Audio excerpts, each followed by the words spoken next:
नमस्कार, मैं Mohan Dubey. VSRS news में आप सभी का स्वागत है। आइए नजर डालते हैं देश और दुनिया की तमाम टॉप 10 खबरों पर।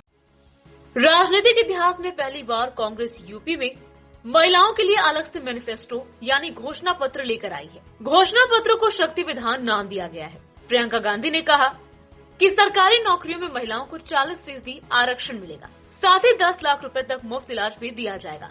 उन्होंने कहा कि सरकारी पदों में महिलाओं की करीब 9% हिस्सेदारी है, जिसे हम 40% करेंगे। इसके अलावा मुफ्त स्मार्टफोन, स्कूटी, साल में 3 LPG सिलेंडर और बसों में मुफ्त यात्रा की सुविधा मिलेगी। प्रियंका ने कहा कि महिलाओं की इस राजनीतिक शक्ति से ही उत्तर प्रदेश का भविष्य बदलेगा। महिलाएं अब अन्याय सहने को तैयार नहीं है, इसलिए हमने महिला घोषणा पत्र बनाया है। इसके 6 हिस्से हैं: स्वाभिमान, स्वावलंबन, शिक्षा, सम्मान, सुरक्षा और सेहत। इस मौके पर मैं लड़की हूँ, लड़ सकती हूँ थीम सॉन्ग रिलीज किया गया। मुख्यमंत्री योगी आदित्यनाथ ने बुधवार को मांड विधानसभा क्षेत्र में जनसभा को संबोधित किया। भारत माता की जय और बाकी बिहारी लाल की जय के साथ अपना भाषण शुरू किया। मुख्यमंत्री ने कहा कि 200 करोड़ की योजनाओं से क्षेत्र का विकास होगा। ब्रजभूमि ने धर्म, सत्य और न्याय के साथ साथ उल्लास और उमंग का माहौल कैसा होना चाहिए, ये संदेश दिया है। इस भूमि पर जन्म लेकर भगवान श्री कृष्ण ने इसे धन्य किया।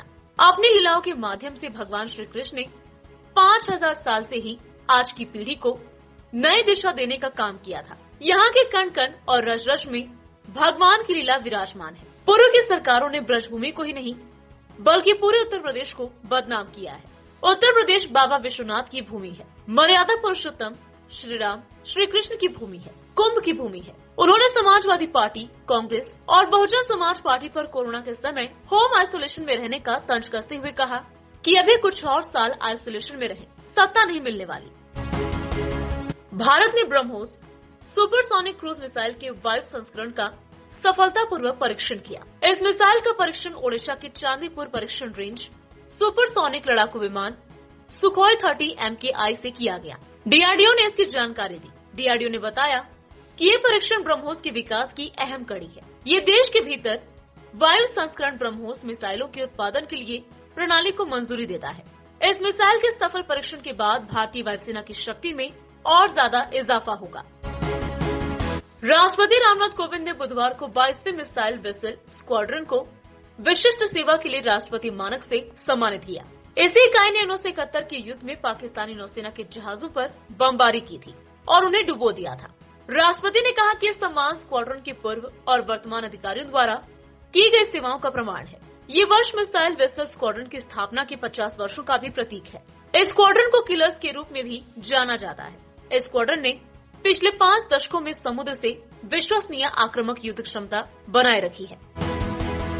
मुख्यमंत्री नीतीश कुमार ने मुंगेर जिला में संग्रामपुर प्रखंड के कटियारी ग्राम पंचायत अंतर्गत महाने बियर सिंचाई परियोजना का निरीक्षण किया। मुख्यमंत्री के साथ जल संसाधन विभाग के सचिव संजीव हंस भी थे। उन्होंने महाने बियर सिंचाई परियोजना के बारे में विस्तृत जानकारी दी। निरीक्षण के दौरान मुख्यमंत्री ने सचिव जल संसाधन को निर्देश दिया कि महाने बियर सिंचाई परियोजना के डैमेज पिलर, प्रोडक्शन वाल, प्रोडक्शन पिंचिंग, बेलहरवा महाने लिंक कैनाल के सुपर पैसेज सहित अन्य चीजों को दुरुस्त कराएं। उन्होंने कहा कि इसके डिसल्टेशन का कार्य भी कराया जाए। मुख्यमंत्री ने निरीक्षण के दौरान ग्रामीणों से बातचीत कर सिंचाई कार्य के बारे में जानकारी ली।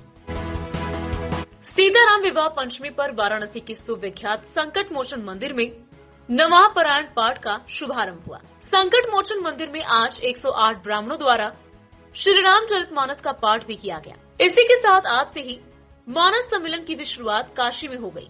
इस सम्मेलन के लिए संकट मोचन में देश के कई राज्यों से राम भक्त और कथाकार वाराणसी आ चुके हैं। यहाँ पर लोग राम कथा का पाठ और भजन करेंगे। इस कार्यक्रम के उद्घाटन पर ही आज संकट मोचन मंदिर में नवाह पारायण श्री रामचरितमानस पाठ हुआ। 108 ब्राह्मणों समेत आचार्य राघवेंद्र पांडे ने वेद मंत्रों के साथ हनुमान और भगवान श्री राम का पूजन अर्चन किया। उत्तर प्रदेश के वाराणसी में स्थित काशी विश्वनाथ मंदिर के विस्तारीकरण का कार्य अपने अंतिम चरण में है। काशी विश्वनाथ कॉरिडोर के नाम से बनाया जा रहा कॉरिडोर प्रधानमंत्री नरेंद्र मोदी के ड्रीम प्रोजेक्ट में से एक है। पीएम मोदी 13 दिसंबर को अपने संसदीय क्षेत्र वाराणसी के दौरे पर जा रहे हैं। इस दौरान वो काशी विश्वनाथ कॉरिडोर को देश को समर्पित करेंगे। काशी विश्वनाथ कॉरिडोर अब रंगीन लाइटों से अपनी अलग ही छटा बिखेरने लगा है। इस बार काशी को देव दीपावली की तर्ज पर सजाया जा रहा है। 13 दिसंबर को जब प्रधानमंत्री द्वारा कॉरिडोर का लोकार्पण करने के बाद चलो काशी माह की भी शुरुआत हो जाएगी।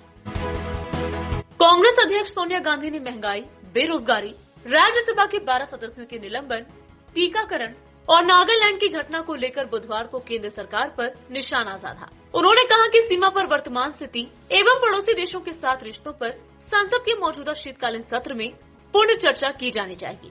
संसद भवन के सेंट्रल हॉल में हुई कांग्रेस संसदीय दल की बैठक में उन्होंने ये भी कहा कि राज्यसभा के 12 सदस्यों का निलंबन संविधान और संसदीय नियमों का उल्लंघन है।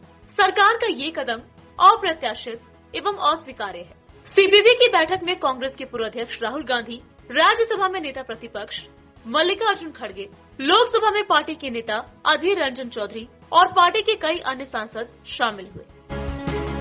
तमिलनाडु में कुन्नूर के जंगलों में सेना का MH-17V5 हेलीकॉप्टर क्रैश हो गया। घने जंगलों में हुए इस हादसे के बाद हेलीकॉप्टर में आग लग गई।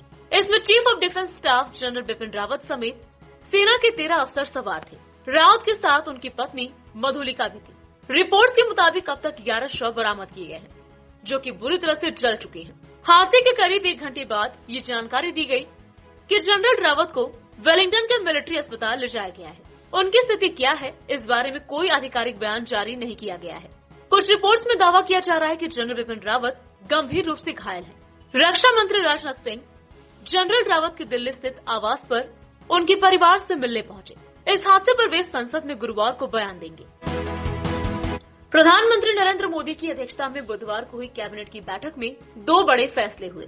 कैबिनेट ने प्रधानमंत्री आवास योजना ग्रामीण को 2024 तक जारी रखने को मंजूरी दी है। वहीं केन बेतवा प्रोजेक्ट को लिंक करने की मंजूरी मिली है।